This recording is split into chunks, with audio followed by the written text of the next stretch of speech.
me, Jean-Luc, the host with the most, the baddest man on the planet when it comes to sports analysis. And I'm here with a new host, not a new host, a new guest, the first guest on our YouTube platform, Lex Daniels, the Magic Man himself.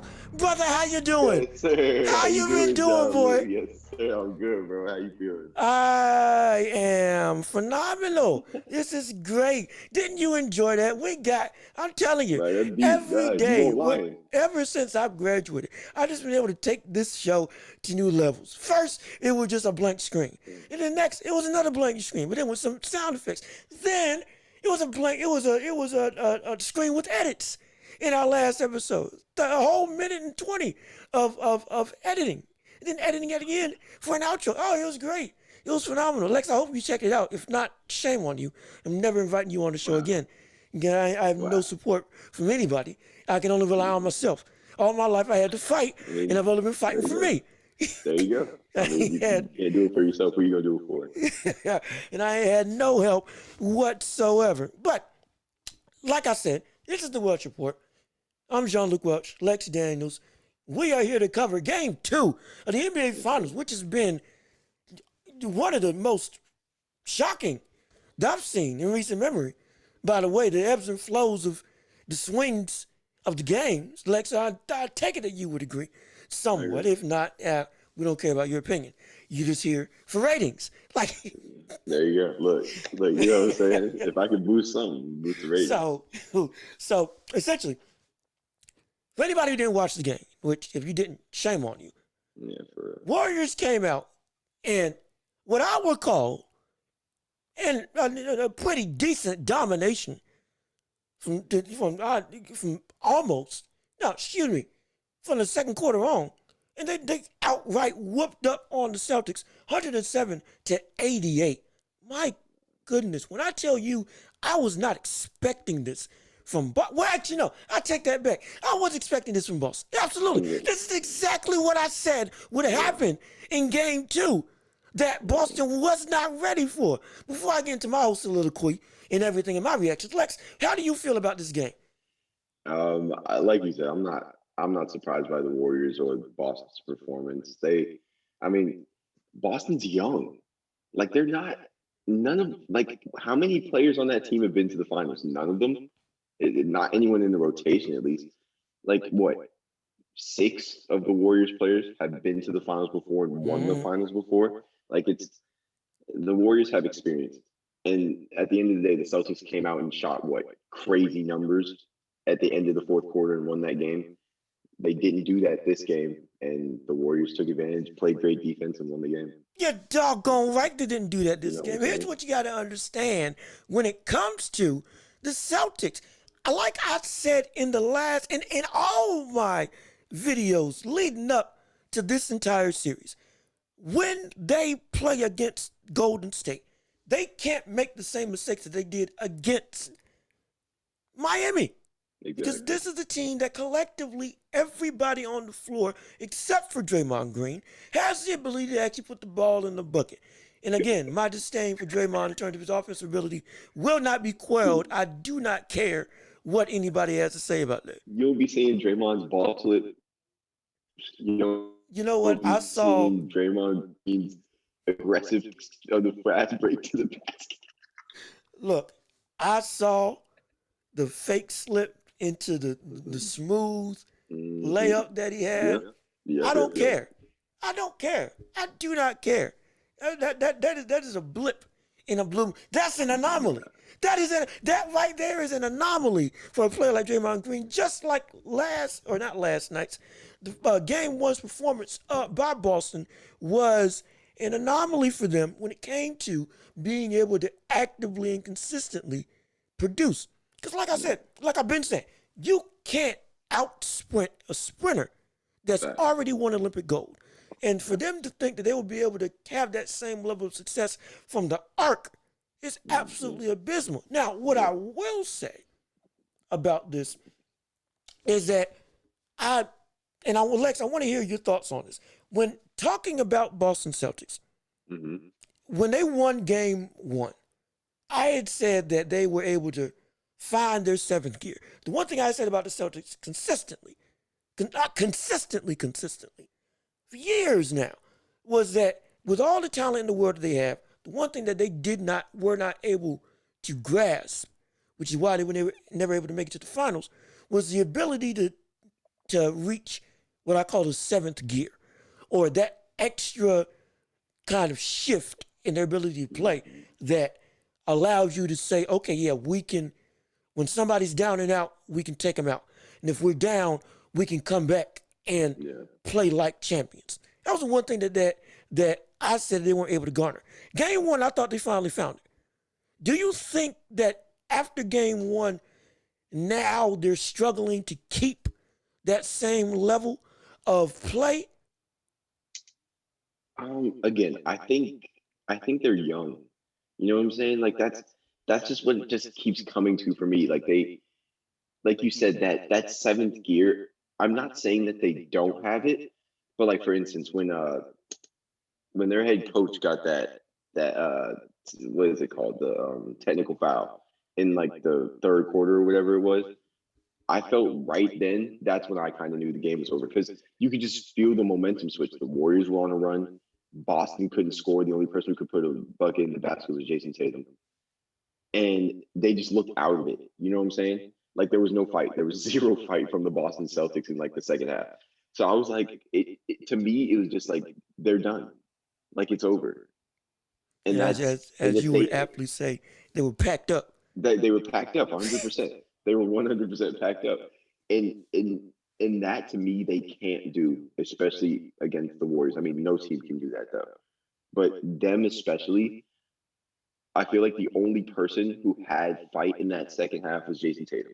Like he was the only one who looked like he was trying to get something going for the team, for himself. Everyone else was just out there running up and down the court trying to stop Steph Curry from shooting a three, or Jordan Poole from pulling up from half court. But I mean, what are you gonna do about that? Yeah. I feel you on that. And like now, see, here's my problem with the Celtics. The one thing that I had said that would have been able to get them back was their ability to have length and strength, legitimately. As a whole, they are a stronger, bigger team athletically. And Jaylen Brown was able to take advantage of that, especially on people like Jordan Poole when he got hot. Now, this game, however, do you think that they were straight away from that? You think they got away from that, hey, if we get a mismatch, we're taking it? Or do you think that Golden State's defense was just able to adapt like they always do? Yeah, I think Golden State just adapted. I mean, you look at who scored in this game, in game two. It was just Jason Tatum. Like it was literally just him. Like him, Jaylen Brown was hot in the first, came out, played okay in the second, but then was gone the whole second half. Mm-hmm. And then everyone else in the starting five had 2 points. Like everyone else in the starting five had 2 points. That's true. Derek White had 12 off the bench, but his 12 was like he took 2 wide open threes, had like a couple points in garbage time. But you know what I'm saying? No, The his 12 was irrelevant. Yeah, Here's the that's thing. what I'm saying. Yeah. The one thing about Boston is the fact that you can't be, everybody cannot play like Marcus Smart. Exactly. On the offensive end. I had said that Marcus Smart was going to be the one to bring this team down, them not be able to win the championship. Because he will shoot you out of a game, especially if he's wide open. Every stinking time I see this man play, his whole array of contributions that he makes for the team gets erased when he tries to put the ball on the floor and take shots. See, but counter argument, if he's making it, then what are you gonna say? If he's making shots. Like what's the ratio to when he's not making shots and when he is? I'll give you the ratio. You waiting on? Yeah. I'm waiting on this. Yeah, This brother this season was shooting, was it 32% from three? No, I think it was like 33. 30? No. Yeah. It's around 32, 33% from three. Then in the postseason, brother was shooting 34% from three. He improved his shooting ability by 1. Now, granted, His scoring output got up. I'll give him that. Mm-hmm. He went from averaging like 12 to like 15. Okay, cool. Yeah. That's still on a horrible efficiency. Horrible efficiency. Yeah. This game, 1 for 6 from the field, He was 0 for 3 from 3. Yep. It's and 5 turnovers. You know what this sounds like? This is a Russell Westbrook game. This is the Russell Westbrook game. And the one thing that Marcus Smart can do that should peel him away from any comparisons like to Russell Westbrook, at least this season, would have been his defense. Yeah. And where did that come to? Nothing. Mm-hmm. Absolutely nothing. People want to call this a low-scoring game. This is a low-scoring game for Golden State. And that's bad. You understand that? Yeah. Like, you get how bad this is for Boston? Boston did a good job. You want a quote-unquote good job of playing defense. And this 107, almost 110 points a game. This you would consider this horrible. You had Draymond Green. Yeah. You had Draymond Green made 2 shots this game. Yeah. That's the thing. The fact that he was taking shots for all intents and purposes would have you thinking, oh my gosh, Celtics, they're something serious. Oh, they done stepped up. Oh, they done evolved. Draymond Green's getting desperate. Talking about, I train to shoot threes when I need to. Brother, you train just to go through the motions. Why are you hating on Draymond Green? Look, you know what? You know what? Hold on. This brings up an incredible segment that I've been waiting to do for a long time. I ain't done this since 3 episodes ago. Tell it like it is. Where's that? Got it. Yep. Slow it down. Bring the music down. Yes. Ladies and gentlemen, boys and girls, gather around. Like I said, I grew up apostolic, so when you hear this music, it's time to look introspectively at yourself, what you do and who you are. And in this situation, regardless of how you feel about me, feel about Boston, feel about Golden State, feel about the world in general, you got to sit back and recognize this one thing, the truth of the matter. And that's what we do in this segment, Tell It Like It Is. And you can tag on to this if you want to. The one thing that I will say about Draymond Green is he is a phenomenal leader. That is all I'm going to say. Well, excuse me, that and defense. Okay. And the reason for you want to call it so-called hate, I'm not hating. But I understand the one weakness of Golden State is in their greatest leader, in Draymond Green.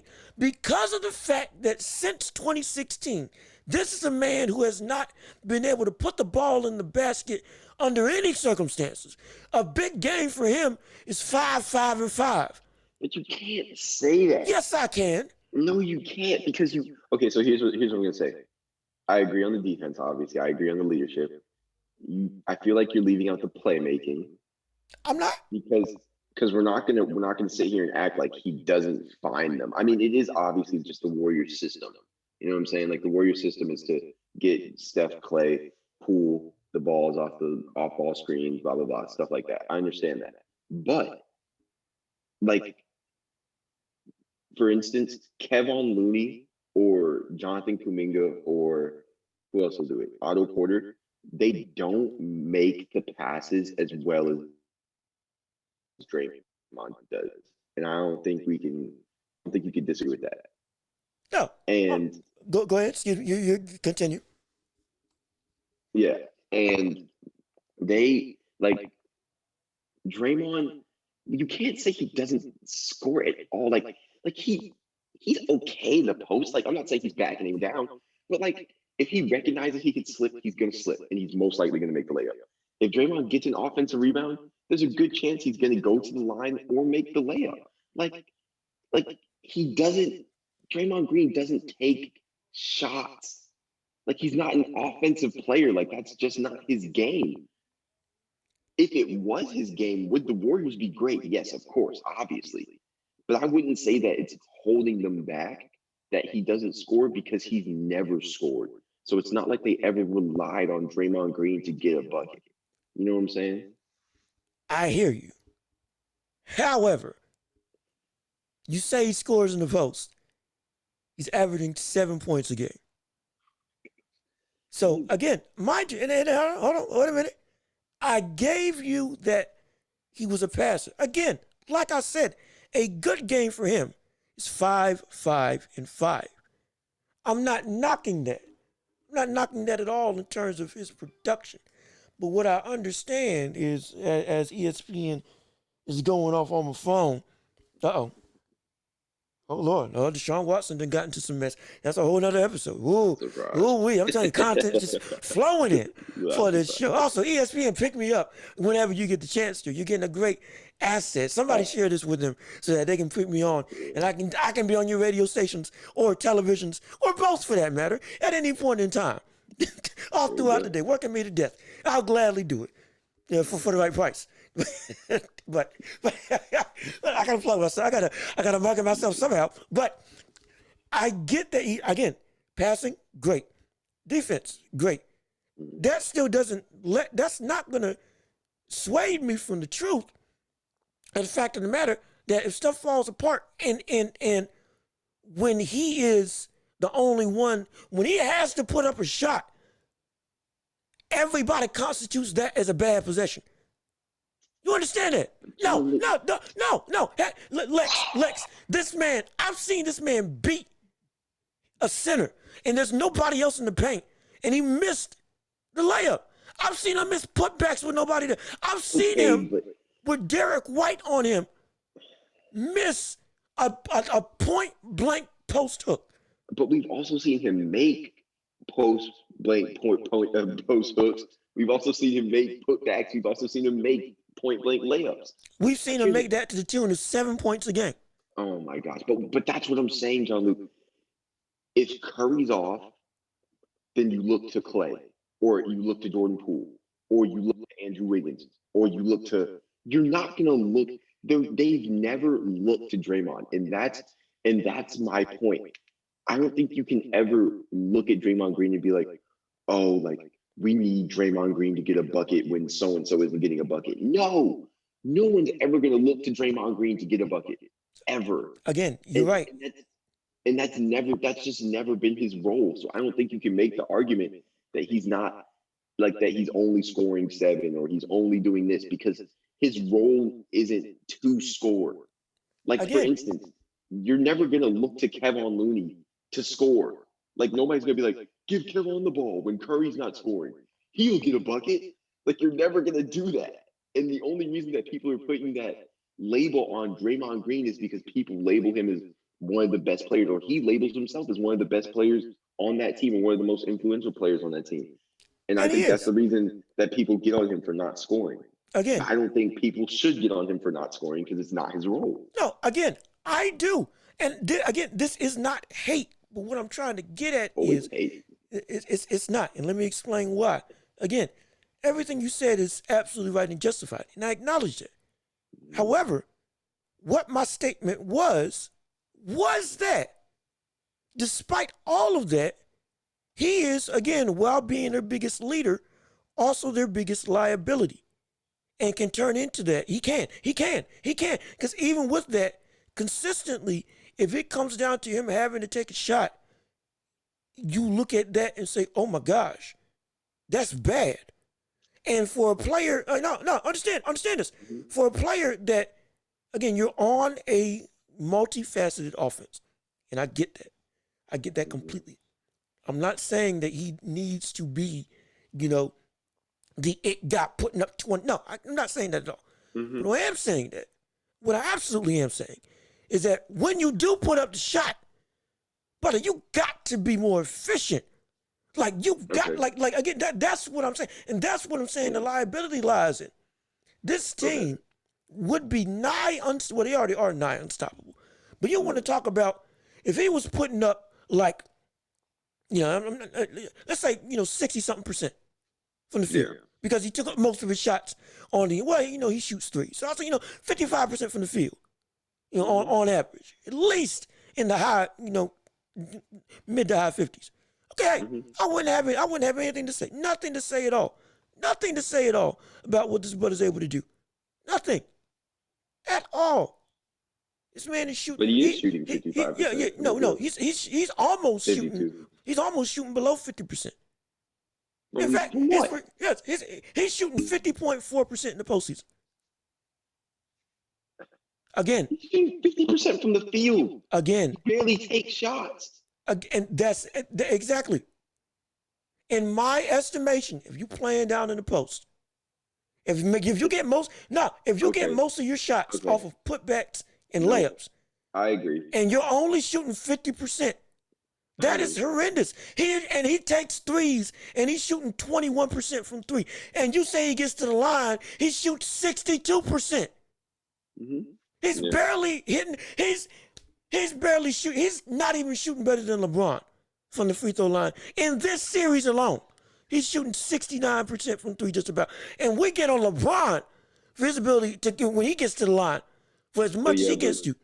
Draymond Green, and for the majority of his postseason, almost is shooting 59%. You get that? That is no. I'm sorry. No, I agree. That's what I'm saying when I talk about the truth about Draymond Green. Everything you say is absolutely justified and understandable. However, that doesn't take away from the fact that when it comes down to, let's say that they are having a slump, and then he does become that one option. If you're shooting this low, when you're getting point blank shots and barely taking anything, I stand by my statement that he can be your biggest liability as well as your biggest help and leader. That's all I'm saying. And I agree.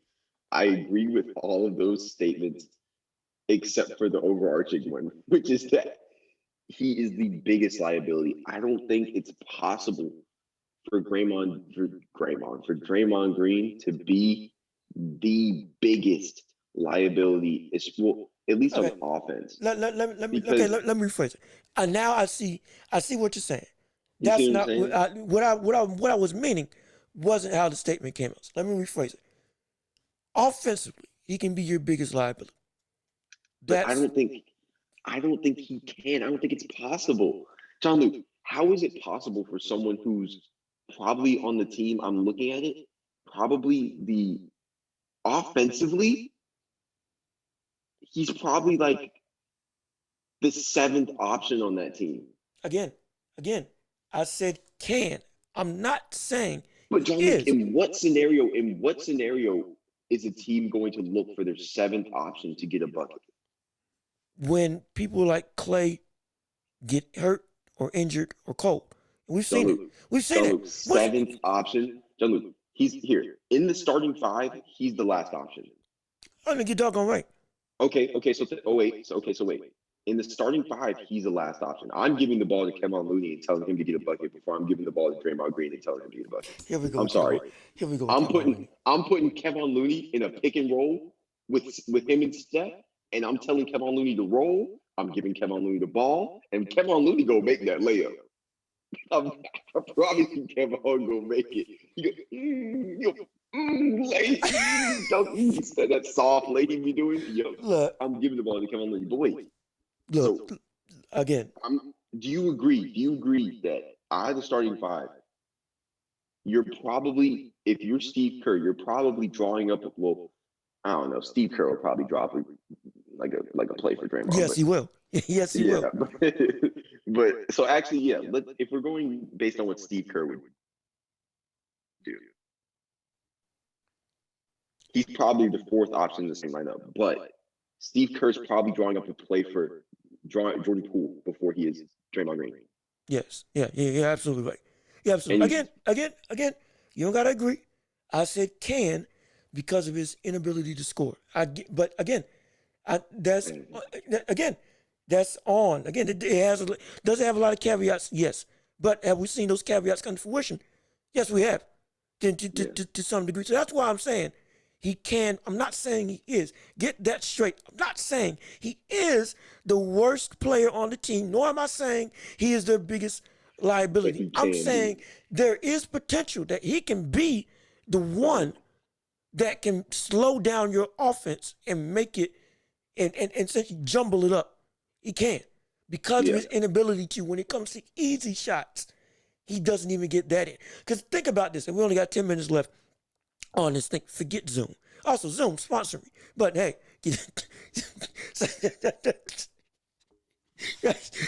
Let's get a plug. Oh, here. Give me a plug so I can upgrade to pro like you're advertising on my screen. But again, not saying he's the worst player.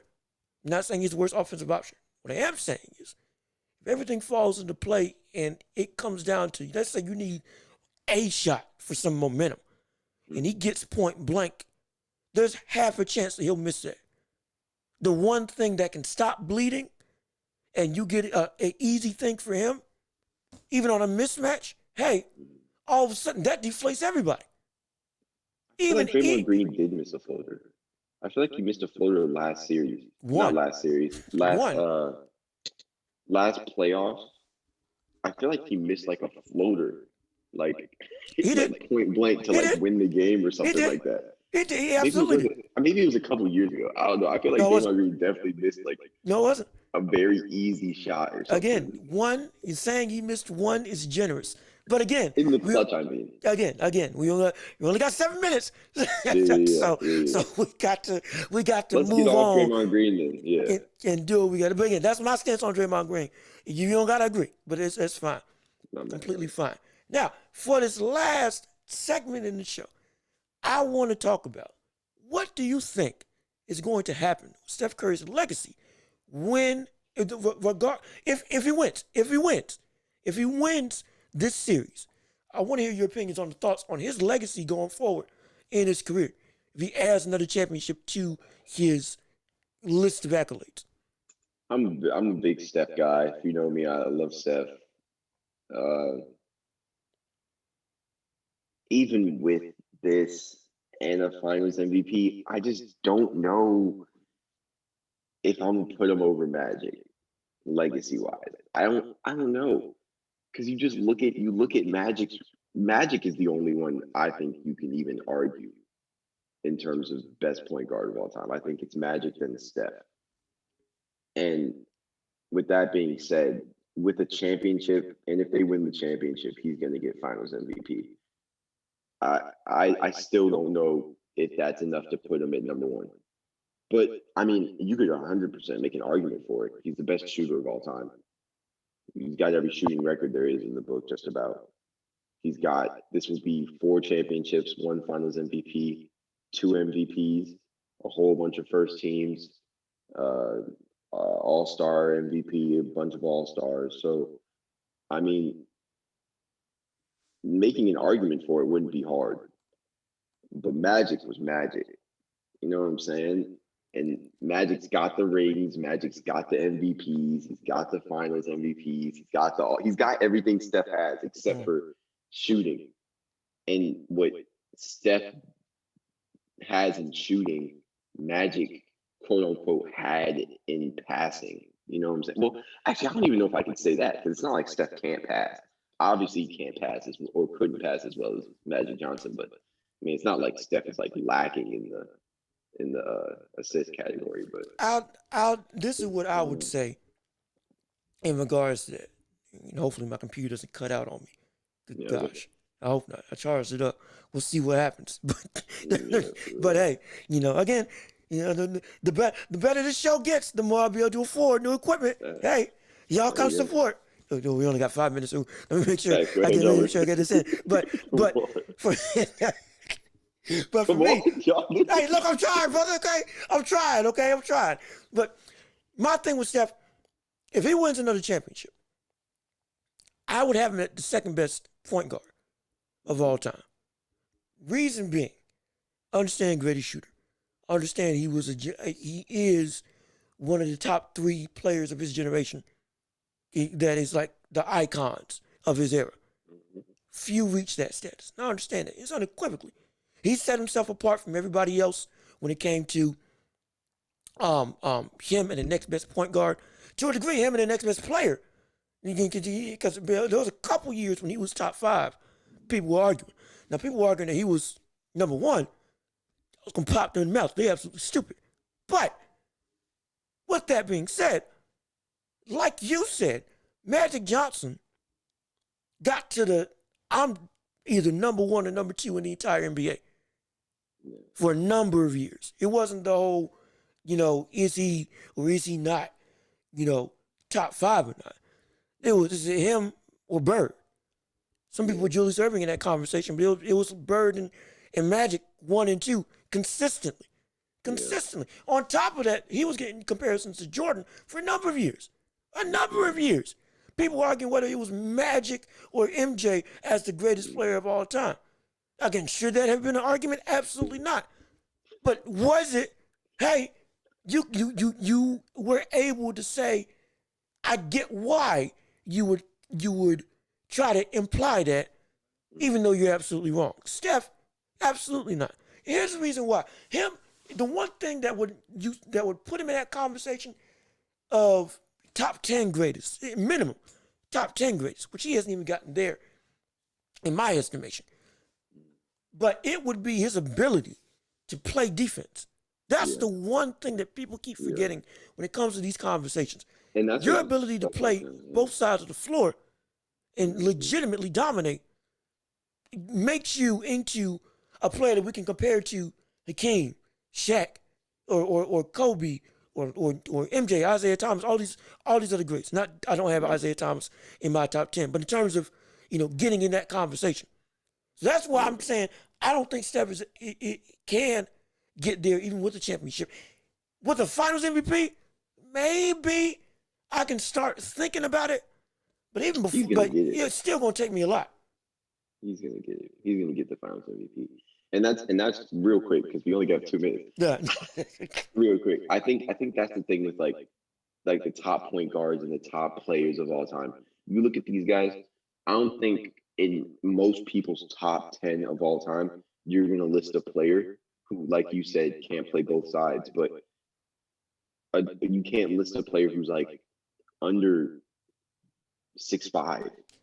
You know what I'm saying? Like all these guys were rebounding, shooting, playing defense, scoring. They were doing everything. And Steph has really only improved his defense the last couple of years. So again, I agree. He's played better defense than I thought this series.